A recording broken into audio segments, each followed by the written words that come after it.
Hello. Manali വന്നിട്ട് മഞ്ഞ് കാണാണ്ട് പോവാൻ പറ്റുമോ? അതുകൊണ്ട് ഇന്ന് ഞാൻ 3-4 ലെയർ ഡ്രസ്സൊക്കെ ഇട്ട് മഞ്ഞ് തപ്പി പോവാ. ഇതിന്റെ ബോണസ് പോയിന്റ് എന്താണെന്ന് വെച്ചാൽ അടൽ ടണൽ വഴിയാണ് പോകുന്നത്. ടണലിനെ കുറിച്ച് ഞാൻ കൂടുതലൊന്നും പറയണ്ടല്ലോ. 9 കിലോമീറ്റർ ദൂരത്തിൽ കേലോങ് വരെയുള്ള ഒരു ടണലാണിത്. വലിയ ഡെക്കറേഷൻ ഒന്നും ഇല്ലാണ്ട് പറഞ്ഞാൽ നമ്മുടെ കുതിരാൻ ടണൽ പോലെ ഒരു ടണൽ. ബട്ട് ടണലിന്റെ നോർത്ത് പോർട്ടൽ എത്തിയ അതൊരു വേറെ ലോകം തന്നെയാട്ടോ. ഇപ്പൊ ഇവിടെ ഇങ്ങനെയാണെങ്കിൽ ശരിക്കും മഞ്ഞ് പെയ്യണ സമയത്ത് എന്തായിരിക്കൂലേ? ചന്ദ്ര ബ്രിഡ്ജിൽ നിന്ന് റൈറ്റ് എടുത്ത് ഒരു 8-9 കിലോമീറ്റർ പോയാൽ നമുക്ക് കോക്സർ വാലി എടുത്താം. അവിടെ നല്ല മഞ്ഞുണ്ടെന്നാണ് നമ്മുടെ ഡ്രൈവർ ചേട്ടൻ പറഞ്ഞത്.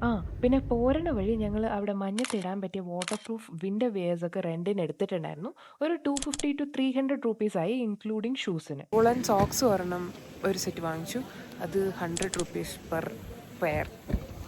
ഇപ്പോൾ സമയം ആക്ച്വലി 1 മണിയായി. അപ്പോൾ ഫുഡ് കഴിക്കാൻ വേണ്ടി നിർത്തിയതാ. നല്ല തണുപ്പുണ്ട്. ദാബയിൽ നിന്ന് നല്ല ചൂട് ബ്രെഡ് ടോസ്റ്റും ചായയും എഗ് പറാന്തയും ഒക്കെ കഴിച്ചിട്ട് കോക്സർ വാലിയിലെത്തി മഞ്ഞിന്റെ കോസ്റ്റ്യൂം ഒക്കെ ഇട്ട് സെറ്റായി. എന്നെ കണ്ട ഇപ്പൊ അങ്കിൾ ബണ്ണിലെ മോഹൻലാലിനെ പോലെ ഉണ്ടോ എന്ന് എനിക്കൊരു സംശയം. കോക്സർ വാലിയിലെ സ്നോ ആക്ടിവിറ്റീസ് ചെയ്യാനുള്ള പോക്കാണ്. പക്ഷെ അങ്ങോട്ട് പോകാൻ ആദ്യം ഓഫ് റോഡിങ് ചെയ്യണമെന്ന് എന്നോട് ആരും പറഞ്ഞില്ല ഗൈസ്. അല്ല, വേണ്ടവർക്ക് നടന്ന് കയറുകയും ചെയ്യാട്ടോ. പക്ഷെ ഇതാണ് ഈസിയർ. പിന്നെ അവിടെ എത്തിയിട്ട് ഞങ്ങൾ കുറച്ച് സ്നോ ആക്ടിവിറ്റീസ് ഒക്കെ ചെയ്തു.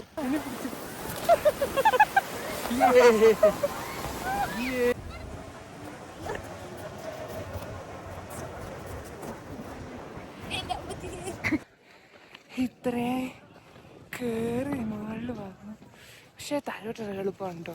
പിന്നെ കഴിഞ്ഞ തവണ പറഞ്ഞ പോലെ ഇവിടെ പെട്ടെന്ന് ലൈറ്റ് പോവും. അതുകൊണ്ട് ഇന്നത്തെ പരിപാടിയൊക്കെ അവസാനിപ്പിച്ച് ഞങ്ങൾ ATV ചേട്ടന്റെ ബാക്കിലിരുന്ന് മലയിറങ്ങി. ബാക്കിയുള്ള മണാലി സ്റ്റോറീസുമായിട്ട് അടുത്ത വീഡിയോയിൽ വരാം. അപ്പോൾ ഓക്കെ, ബൈ.